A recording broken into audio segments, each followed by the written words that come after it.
Hello, everyone. I'm Deborah Gardner, your host to the now #1 hospitality show, Hospitality Today Live. We are only in our third month on the air. That's 13 episodes. This is number 14, and we are already over 6,000 viewers that watch this show consistently. And that is incredible. So I want to say thank you to all of you that are actually watching and enjoying the real life topics that we bring to you, the amazing guests that work in the industry while they share their perspective, their opinion, their viewpoints, their stories and lessons. And today, well, we continue that promise with a very good friend of mine and neighbor of mine. Well, he does live about 200 miles south of me, but it is CMM David Kliman from the Kliman Group. Today, I will talk with David about his accomplishments within the industry, along with the immediate shock that he experienced when this pandemic hit and what it did to his business at the same time and what he did about it. While we're going to share, he's going to share some tools and so much more. So stay tuned and we will be right back with David Kliman.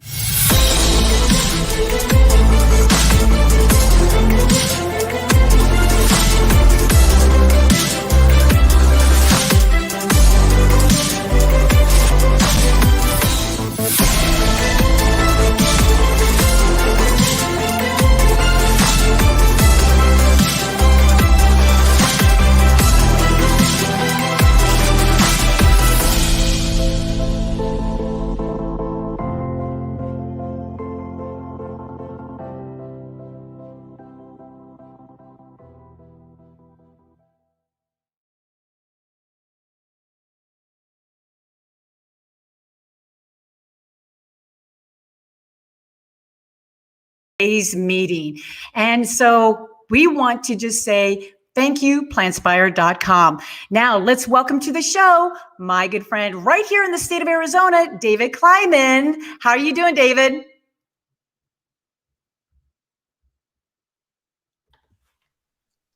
And great to be on the show. Nice to see you, Deborah. I'm glad you're here. How's, by the way, that 10 p.m. pandemic curfew going on in Tucson? I mean, to be honest, I'm not out too much after 10 o'clock in Tucson. Anyway. So I'm not really seeing it, but I'm reading about it. And hopefully the vaccine is not far behind. I read that the first doses are actually in the state of Arizona, are expected in Tucson. So I'm not at the front of the line for the vaccine, but I know we're all looking forward to it. Yeah, definitely. And we're going to talk so much about that and other things as well. And I wanted to at least open up the chat right now for any comments or questions that our viewers want to ask of you throughout the show. But in the meantime, I'm going to go ahead and start by actually saying, that you have had an incredible career. I mean, I just enjoy following you on all your social media links and where your whereabouts are. I mean, first of all, you've worked at the Plaza Hotel in New York. You served as international chair of MPI. You've been on the White House Council of Travel and Tourism, currently serving on MPI Foundation Global Board of Trustees, co-founder for the EIC Apex Business Recovery Task Force. I don't know. I don't even know when you have time to pee, but it doesn't even stop there. I mean, you're the top 25 influencer of the meetings industry by North Star Meetings Group and awarded MPI's International Planner of the Year. And I'm guessing that was Fireman's Fund. I mean, did I cover everything? And if not, that's what pretty do you good talk about yourself in the Kliman Group? And, along the way, I founded my company about almost 20 years ago and never looked back. So I have been very lucky to have parlayed my expertise and my experience and my connections that I've garnered through starting in the hotel business, becoming a meeting professional, to us being here today. It's all about my network. And I think being reasonably on top of what's going on and hopefully do the right thing. It's all about that. Well, it's been incredible to watch you grow and continue to grow. And I know, again, we're going to talk more about that, especially during this pandemic time that we're all facing. But why don't we start also with the fact about your backstory of when you first heard or even felt this pandemic hitting you and your business? Yeah, and there's an Arizona hook to this because we moved to Arizona in July, but we came to Tucson on kind of a relocation site inspection days before the California lockdown. And we flew home on Saturday, I believe it was the 14th of March. And on Tuesday, the 17th of March, California lockdown. We were living in Sonoma Valley. And I saw within a matter of 48 hours, my business and professional calendar go from absolutely chock-a-block to being eradicated, eviscerated, and completely empty.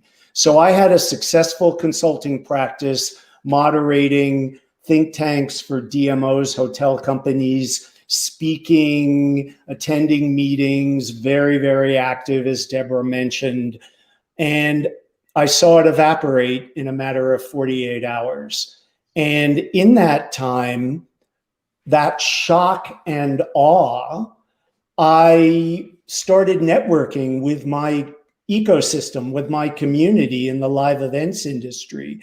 And I have a very good friend at Salesforce, Kristen Horstman, who runs a small little meeting called Dreamforce, 180,000 people in San Francisco every fall. And she produces that meeting. She and I were on the phone commiserating about how our calendars had evaporated and what were we going to do about that.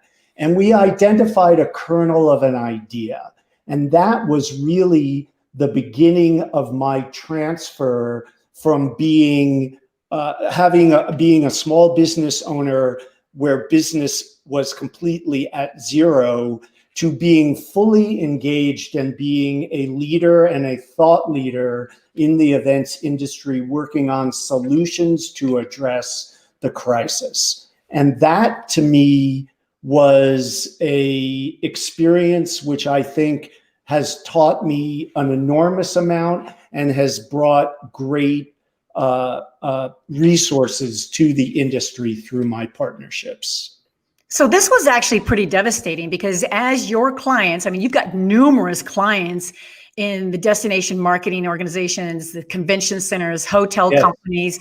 I mean, it just went from up here to like zero in a matter of, I mean, it just had to have been so devastating. And so, you know, the leadership position that you hold in our industry, in our profession, is very heartfelt because a lot of the hospitality people that have been going through exactly the same thing. As a matter of fact, according to Event Shift, almost 21% of hospitality people are still out of work. Now, if you think of millions of people who work in the industry, that's thousands of people on scale. And that's a lot. And in addition, there were 52.4% reported some loss of income. And some of that temptation was, you know, because of that, are leaving the industry and because they got to put food on the table, right? And then business wise, you know, 70.5% have lost their businesses like you, and 7% actually had to close their business. And since we are in one of the largest industries in the world, I think the government's our largest one in the world, it's been really a sad time. And those watching now are really feeling your pain, right, David? Absolutely. I mean, there are no hyperbole whatsoever. Millions of hospitality industry workers that have either been furloughed or laid off. Their income streams have been completely eviscerated. Many are leaving. I mean, I hear anecdotally, I don't have deep data on this, but many have gone to real estate because the real estate agent trade is a little similar to the hospitality industry, but many are leaving for other fields because it will take a long time for this hospitality industry to come back, even with a vaccine on the very, very near horizon. They started vaccinating in the UK this morning, UK time, Right. but it will take time to recover. Yeah, it will, and I want to talk more about that. But even though you have experienced this firsthand, like the rest of us, I think that the fact here is that you didn't sit on the couch and eat bonbons while watching romantic movies. I mean, Absolutely not. Or as we do in Arizona, we play golf, or we go, on walking trails, or check out, some coyotes. As a matter of fact, wait a minute, I was following you on Facebook. That's my backyard. Yeah, I think you've been watching some coyotes, and then you've got Molly. Yep. You got Molly there. So maybe you have been enjoying a little bit of the Arizona weather. Yeah. But to your point, I very quickly realized that I had the option of sitting around and catching up on Netflix and getting fat. Maybe not, but anyway, I realized I wasn't going to do that. I was going to get busy. And on day probably 3 of the lockdown and the pandemic, my calendar now empty, I reached back to every one of the clients that I have on retainer. And I said to them, these are destination marketing organizations, hotel companies, tourism organizations. I said, I know your pain. I know your revenue has been cut off like mine, but I want you to know I am here for you. And I did something that I didn't realize was going to be as meaningful as it turned out to be, but I offered my services on a pro bono basis to every one of my clients for the duration of the pandemic. So I said to Hyatt and San Francisco Travel and all my clients, I am here for you. Let's convene meetings with clients virtually. I will moderate them for you. I will do research for you, all pro bono, because I realized I didn't want to slip away. I wanted to remain relevant and front and center. And by doing pro bono work with them, to this day, this morning, I had a think tank for the United Nations that I was doing on the live event industry. Wow. And I've stayed front and center. And then the EIC, the Events Industry Council Task Force, was another kernel that came out of this. Well, and I think that is brilliant of what you just shared, because again, a lot of people don't know what to do. And so what you're saying and sharing with us is that you actually reached out to your customers to let them know you are there for them through thick and thin. Absolutely. And that's admirable. So was there any payoff so far to this? Have you been able to interesting. A contract or two? I actually have my first signed full freight contract for October 2021 from one of those clients. Great. They've said, we anticipate we'll be meeting a year from now, signed contract. So that's green shoots of recovery. That's great. That's great to hear. And then, of course, that's where EII was born as co-founder. Tell us about that. So Kristen Horstman from Salesforce and I were chatting about there's no handbook for this pandemic. There's no rule book. Nobody knew what to do, where to get information. There were a million different websites, and we said, we need to aggregate, consolidate, and communicate the best practices and the accepted practices of how to deal with the pandemic from the events industry point of view. And I took that idea to Amy Calvert, the CEO of the Events Industry Council, introduced her to Kristen, and that idea flew. She quickly took it to her board of directors. They adopted it, and we created, and I'm proud to be a co-founder along with Kristen, the Events Industry Council COVID Business Recovery Task Force, which has delivered to date an incredible amount of open source, free of charge, global resources that are designed for planners and suppliers. And here you see it, accepted practices guide for the events industry. I am hugely proud of this enormous teamwork that now we have more than 40 people on the task force, a cross-pollination of the industry. I have never seen competitors come together and cooperate for the greater good like they have through this task force. Very proud moment. Well, and it's very impressive too, because the committee there's some heavy hitters in the industry, friends of yours and friends of mine that are on this committee, because even though a lot of people, know of EIC, knowing what they do, but yet as far as, research, recognition, keeping the best practices in place.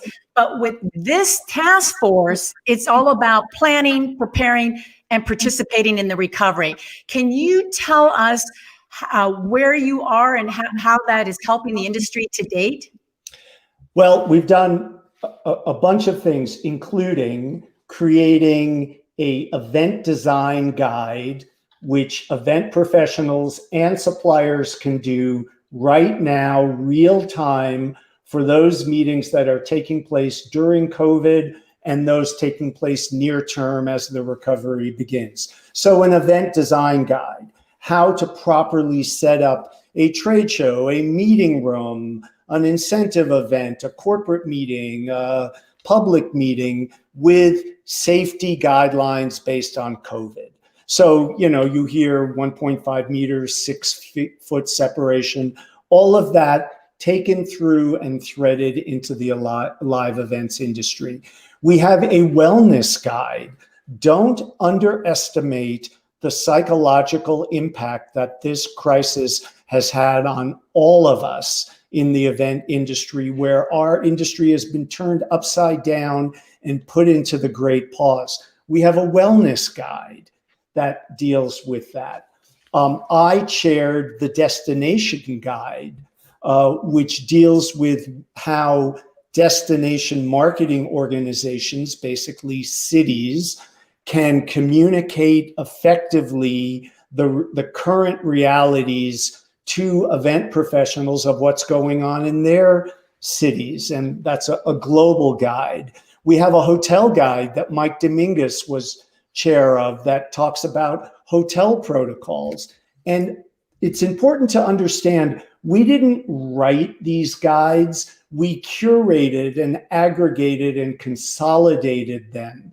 We wanted to go to subject matter experts in the field around the world, not just the United States, but around the world, and gather a definitive accepted practices guide. And that's what we've done. It's all open source, free of charge, available online.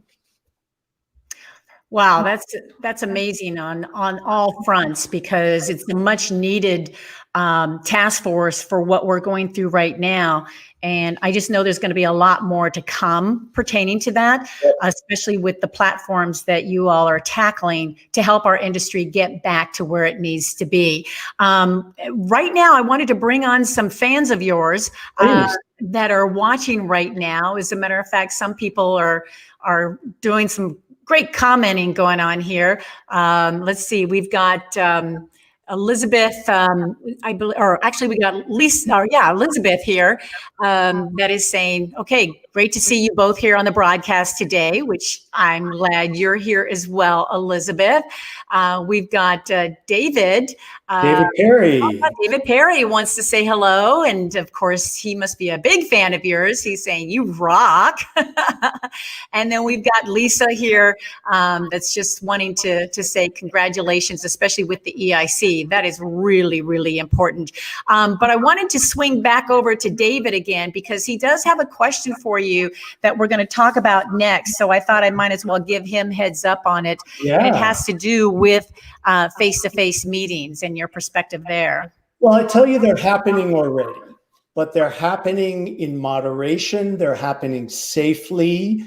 there is no on-off switch that anyone has where it's just going to instantly go back to what's what.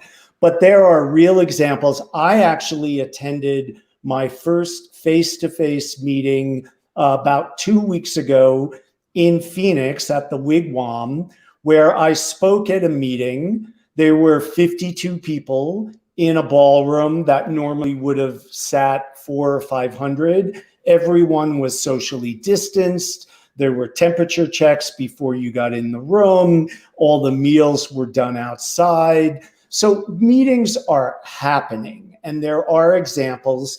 And regionally in North America, there are great differences. You know, we know California is locked down. Florida is not, Texas is not. So there are some meetings taking place, and there's certain cities that have had good traction with drive market. People are generally reluctant to fly from A to B. There's exceptions to that, but I'm talking about in the live event space. But people, there's much more sentiment about jumping in a car and driving somewhere, as I did to go to Phoenix. And there are some cities that have some traction on that. I will caution that it's different everywhere. Asia, there is a return already. Singapore is hosting meetings. China is hosting meetings. But for the United States, I think the big trigger will be, and also globally, the widespread adoption of a vaccine, which once we get to herd immunity, we have 60, 70% of the population with a vaccine. I think you're going to see a slow return.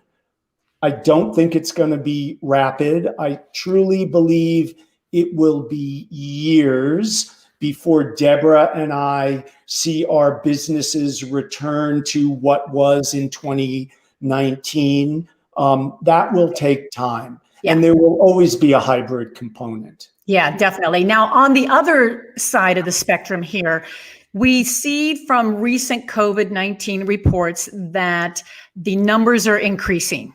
They're getting higher and higher, like you said, in particular cities.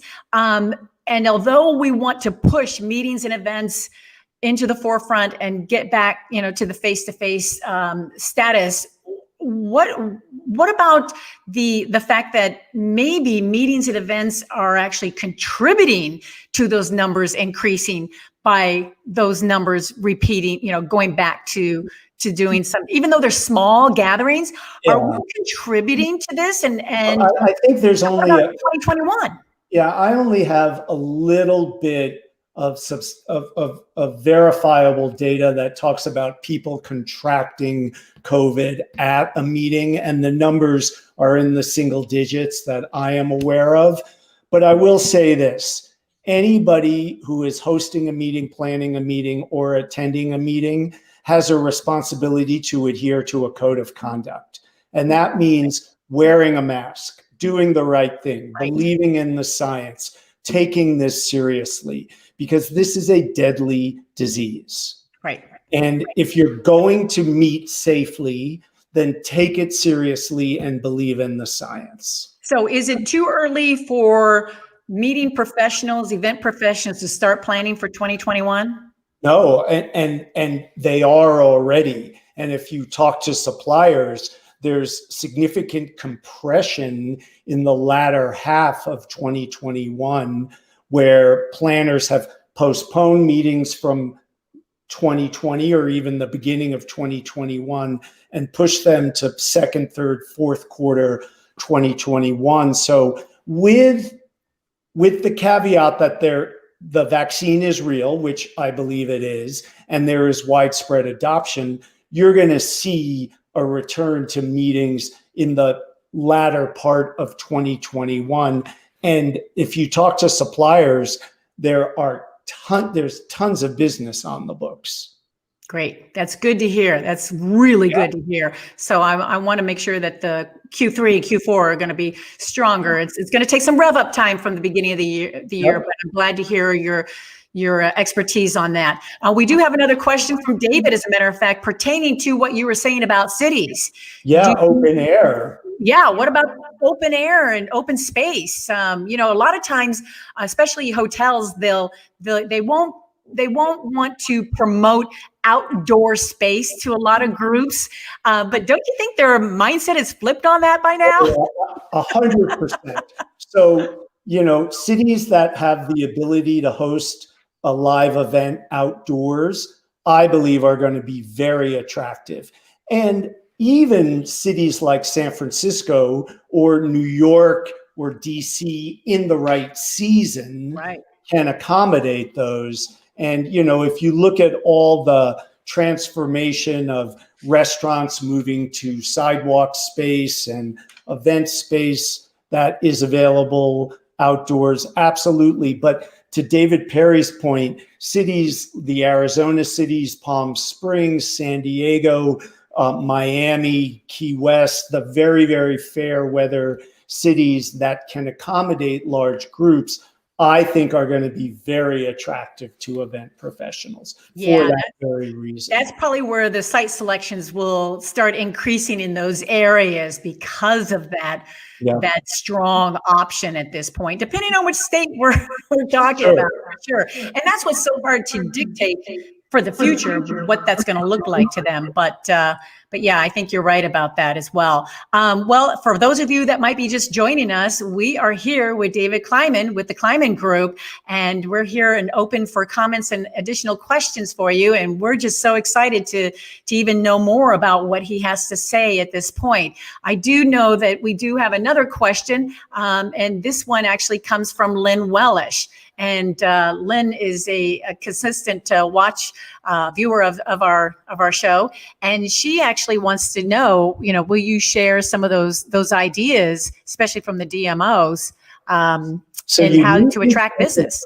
Yeah, unique incentive ideas. That's an interesting comment. So first of all, I'll say I believe one of the outcomes of the pandemic is that the traditional rankings of cities that all of us in the field are familiar with, first tier, Vegas, San Francisco, Orlando, etc., second tier, third tier, I think the tiers are going to blend.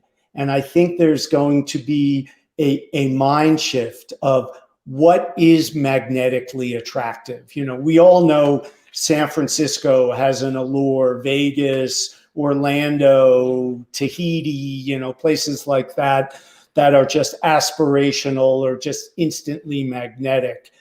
But I think places that have traditionally been in second, third, or even beyond tier may become more magnetically attractive because they might be smaller. They might offer the ability to own a destination. And Lynn, I'm afraid I don't have any definitive details on unique incentive ideas that, let's say, a second or third traditional tier city has. I'm going to look into that and see what I can find out. Yeah, and you guys can stay connected because we're going to give Lynn and everyone else your contact information at the end. And if anybody else has additional comments or questions, definitely join in the chat because we're going to say one thing though, that there is a newfound flexibility that cities, suppliers have within reason.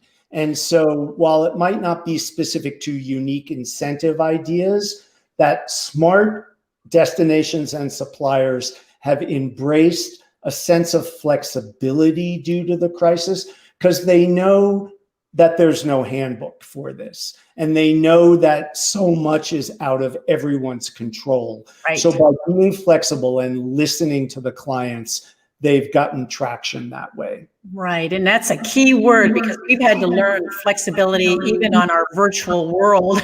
Boy. No doubt. Well, I have something to bring to your attention, and I know you can help our viewers with this, because there's been, one of the biggest fears out there for leaders in your space, especially the C-suite executives, feel that they will probably lose confidence in the value of face-to-face as they gradually learn to live without them. And we're talking about virtual hybrid. Some event planners may have not actually collected enough data to prove that ROI for face-to-face, to help the leaders be more comfortable with that. So you hang out, you talk with all these leaders. Do you think that's really a true fact or consensus? I don't think it's consensus. I think it exists, but I'll flip it and I'll say that one of the outcomes of the crisis of the pandemic is there is a pent-up demand to meet. And chief executive officers are realizing that this works, and the virtual component, omni-channel component, is a great solution, but it only augments face-to-face. And there is a lacking of that ability to have non-scheduled, I mean, we're in a scheduled environment here, non-scheduled conversations, casual conversations, walking for a cup of coffee or going outside for a bit of sunshine. And smart executives realize that running organizations, that meetings truly are face-to-face meetings, are part of their overall success criteria and quotient, and they're missing it. Now, it's not to say there are certainly organizations that will wholeheartedly post-crisis embrace the digital world and say, we're just going to save a boatload of money and we're just going to do away with it and just have the most essential face-to-face. But I believe that that will be an anomaly, and that you will see a return over time. I'm talking years. I think really 2024 is what I'm forecasting, is when you'll see a full return to the hotel occupancy, the airline occupancy, cruise line, all of that, and the live event space. If not even better than the 2019 numbers, hopefully. Yes. Just exploding. Now, when you brought up virtual, I'm a big fan of event stats.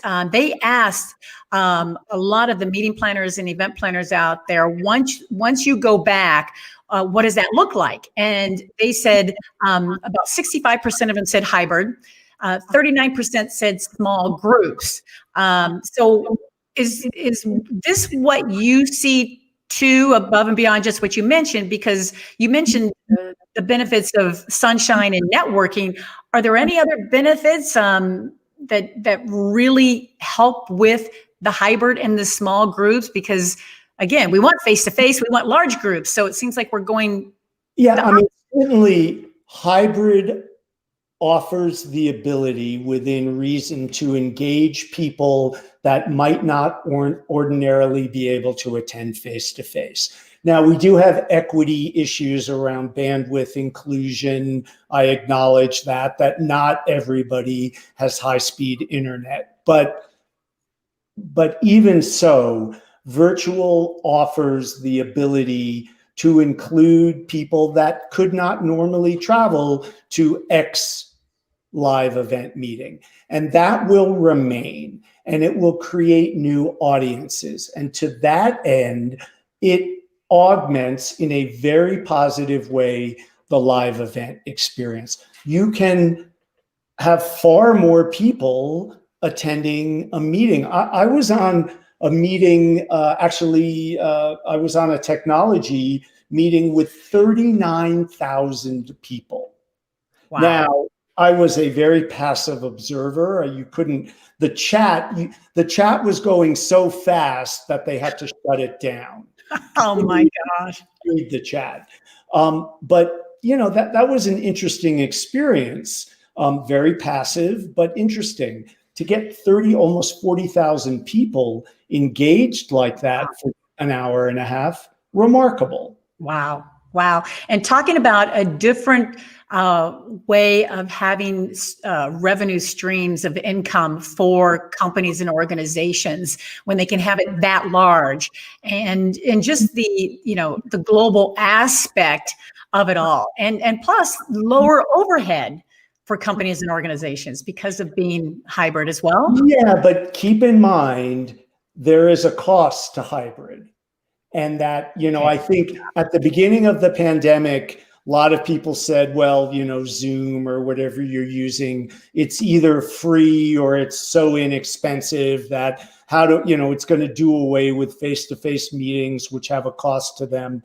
Well, to do a hybrid meeting correctly, there is a real cost. And if you're having a concurrent face-to-face meeting, you might even have an added cost of producing your face-to-face and the cost of producing your hybrid high-quality meeting. So I caution that this kind of anecdotal, well, we'll go virtual and it's going to be very low cost. I caution that theory, because to do it right, there is a real cost of money and resources. It's almost like you get what you pay for sometimes. Yeah. That's a good point, because a lot of people think it's not going to be, but I guess with technology, even though the competition of technology is really forcing themselves into the meeting space, that competition actually is a good thing, but it's still going to cost. Good point. I mean, even look how you produce this meeting. You do this at a very high level. This doesn't come free. You've invested in this. And, imagine if you're the ABC Association or XYZ Corporation and you have tens of thousands or hundreds of people and it's interactive and there's breakout rooms and lots of different speakers virtually. That's a very complicated thing to do from a technology point of view, and it's not free. Very true. Very true. Especially when you want to continue to up your game, just like face-to-face meetings. Up in your game, what is it going to look like the next, event? Whew, wow, that's a lot of work. Well, I tell you what, the last show that we had our buddy, the COO of PCMA, Bruce McMillan, and last week he shared with us what he had learned in the last few weeks. And he said, which he admitted to stealing the quote from the superhero Marvel, he said, with great power comes great responsibility. We can do a better job of giving back, and we were late to the party, he said. We need to understand the purpose of events and have the courage to act upon it. Serve our communities that serve us. Now, after sharing your backstory earlier in the hour with us, and fast forwarding today, what are some of the things that you've learned looking back like that? Yeah, and I listened to Bruce last week, and that was a wonderful statement. Empathy, certainly, to have that real sense of understanding the depth of the impact of what's going on. Key learning. I think also for me, at this point in my career, I have embraced in a new way and ratcheted up my mantra of continuous learning. I refuse to give up. So I am reading far more than ever before. And I'm reading all different things, from historical novels to newspapers from not just one country. So I think empathy, adaptability, and the mantra of continuously learning. And through that learning, having a greater understanding of points of view, of statistics, of reality. That has been a lesson of the crisis for me. Wow, that is really, really good information. And I think everybody's kind of in that same situation, need to ask that question, what have you learned from the last couple, months? And I can't believe it's going on a year that we've been in this. Where did that year go?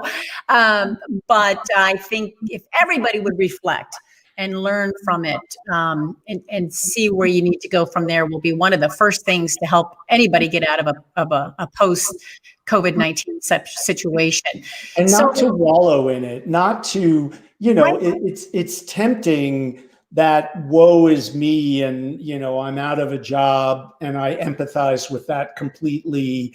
But understand that within reason, there is some control that we as individuals can take. And I don't want to discount this economic severity. I understand that.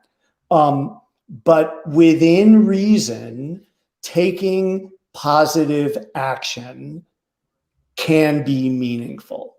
Absolutely. Absolutely. And we need to wake up every day counting our blessings at the same time, because the beauty is the industry might feel like it's dead. It's not. We've been through this before.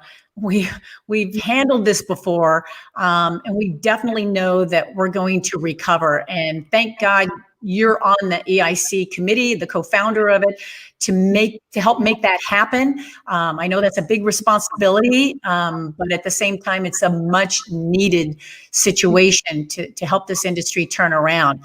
So we're coming to a close. If there's any other comments or questions, please bring it on. We'll be happy to have David answer those questions for you, for sure. But I do know I have at least one more question, Please. and that is what's the one piece of advice that really sticks in your mind that you want to share with all our viewers around the world right now to emerge from a pandemic that shut down our industry and to thrive in post-COVID-19 world?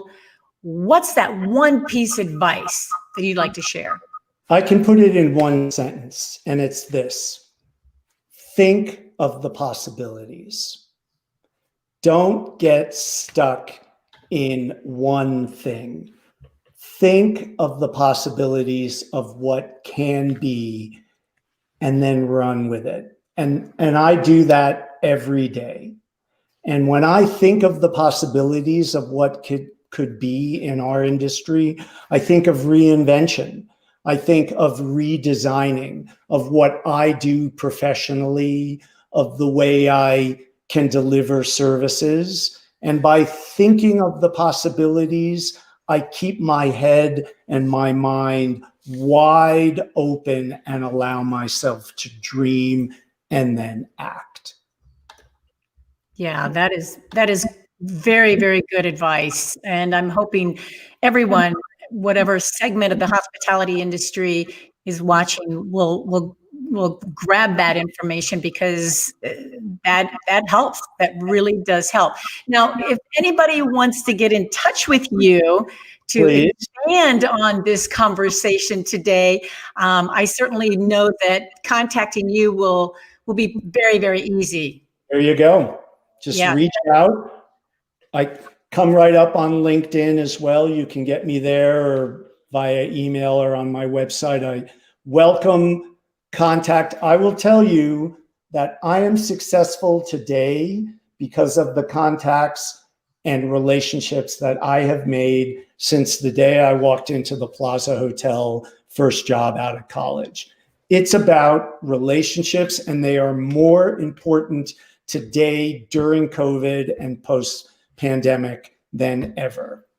I totally agree with you. And those that want to get in touch and learn more about the task force, how I believe you put some information in the chat. Yeah, I see it in the private chat, but if you simply Google events, plural, Events Industry Council COVID, it comes right up. Oh, and it's right there as well. And everything is open source. All the resources are there.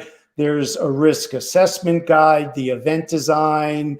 It's all there. You can download full flip books. You can download a single page, and we welcome you to do that.